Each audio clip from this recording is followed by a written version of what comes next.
आपको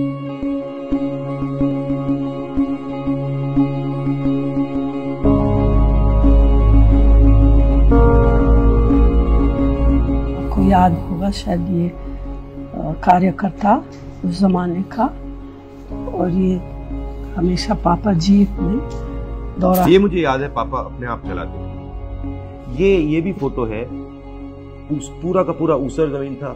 जब बारिश आती थी गांव के गांव ब्लॉक हो जाते थे। पापा ने वहां पे एक प्रोग्राम किया था, और इंडस्ट्रियल एस्टेट। और ये देखिए, एक तो डिफरेंस अभी काफी क्लियर है कि ये उस समय प्रधानमंत्री थे, मगर इनके सिक्योरिटी वाले यहाँ बिल्कुल नहीं। जब मैं 82 में गया था तो ये हालत थी।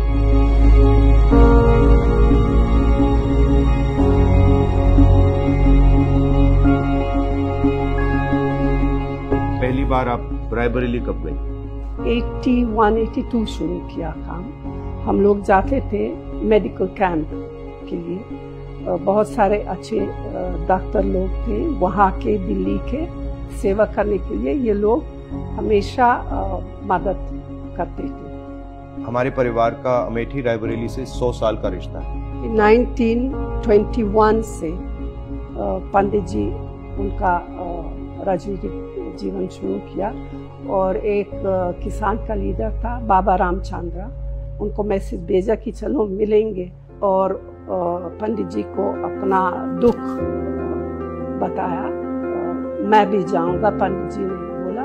तो फिर वो प्रतापगढ़ पहले, क्योंकि सबसे ज्यादा वो किसान का जो था प्रतापगढ़, और फिर रायबरेली भी, और एक दो और नजदीक के जगह। रायबरेली वैसे राहुल के दादा फिरोज गांधी वहाँ के एमपी थे 53 से।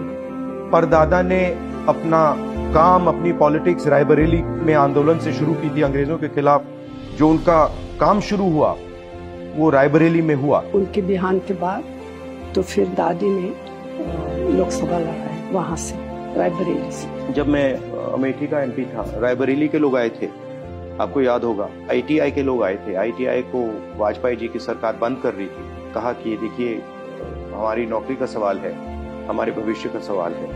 तो मैंने काफी उसमें हम लोग बहुत कोशिश की और उसको बचाया, क्योंकि हम चाहते थे कि वो जो टेक्नोलॉजिकल स्पिरिट है और जो टेलीकॉम्स का जो कनेक्शन था वो रायबरेली से ना टूटे। गांव में जाती थी लोगों से मिलने, पता करना, अगर कुछ किसी का देहांत, किसी की शादी, या तो फिर एक बार बाढ़ था, एक और बार सूखा था, तो हमेशा ही मैं वहाँ एकदम जाती थी।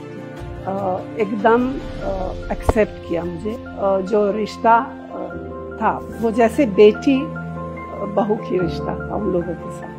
82 में पापा ने वहाँ बहुत विकास का काम किया, बहुत सड़कें बनी, ट्रांसफॉर्म हो गया वो अमेठी, बिल्कुल ट्रांसफॉर्म हो गया। रायबरेली में दादी ने विकास का बहुत काम किया था, तो रायबरेली अमेठी से थोड़ा आगे निकल गई थी।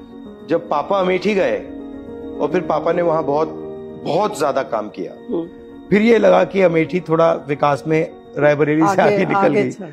फिर जब हमारी सरकार थी तो इन्होंने भी वहां काफी काम किया, और मैंने भी अमेठी में काफी प्रोजेक्ट्स किए। एक सड़क की कनेक्टिविटी, तो मेरी कोशिश थी कि ज्यादा से ज्यादा सड़कें, नेशनल हाईवेज, सीआरएफ सड़कें हम अमेठी में लाएं और अमेठी को बाकी देश से जोड़ें।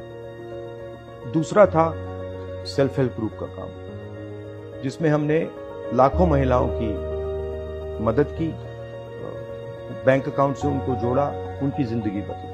तीसरा, जो इंस्टीट्यूशंस हैं, पेट्रोलियम इंस्टीट्यूट और सीआरपीएफ ट्रेनिंग कैंप, और शायद जो सबसे बड़ा काम था जिसको बीजेपी के लोगों ने रोक दिया और जो अमेठी और रायबरेली को ट्रांसफॉर्म कर देता, वो था फूड पार्क, जिसमें हम 40 अलग अलग कारखाने ला रहे थे जो हॉर्टिकल्चर और एग्रीकल्चर से रिलेटेड थे। और मेरी सोच थी कि वो फूड पार्क अमेठी और रायबरेली का चेहरा ही बदल देगा। और उसको बीजेपी के लोगों ने रोक दिया। तो यही प्लान मेरा रायबरेली के लिए है कि रायबरेली को बाकी देश से जोड़ा जाए, वहां पे मैन्युफैक्चरिंग यूनिट्स और फूड प्रोसेसिंग की स्ट्रेटजी हो। जब मैं रायबरेली की बात करूं, अमेठी की बात करूं, तो जनता के दिल में जो है उसको अच्छी तरह सुनना और उस पर एक्शन करना। रायबरेली के लिए जो काम माँ कर रही थी और जो दादी ने किया उसको मैं आगे ले जाऊं, वो रिश्ता ही अलग है। एक प्रकार से पारिवारिक रिश्ता, दोस्ती का रिश्ता, अफेक्शन का रिश्ता है। तो जैसे मेरा माँ के साथ रिश्ता है, बहन के साथ रिश्ता है, वैसे ही वहाँ के लोगों के साथ हमारा रिश्ता है, वही फीलिंग है। खाना भी बहुत अच्छा लगता है मुझे। रायबरेली में जो वो दाल है, वहाँ पे दाल, अरहर की दाल, वो शायद कहीं दुनिया में नहीं मिलती है वैसी दाल। तो मेरे लिए ये दोनों कंस्टिट्यूएंसीज एक हैं। अमेठी और रायबरेली ने हमें सब कुछ दिया है। जब भी अमेठी रायबरेली को जरूरत होगी, हम वहां मिलेंगे।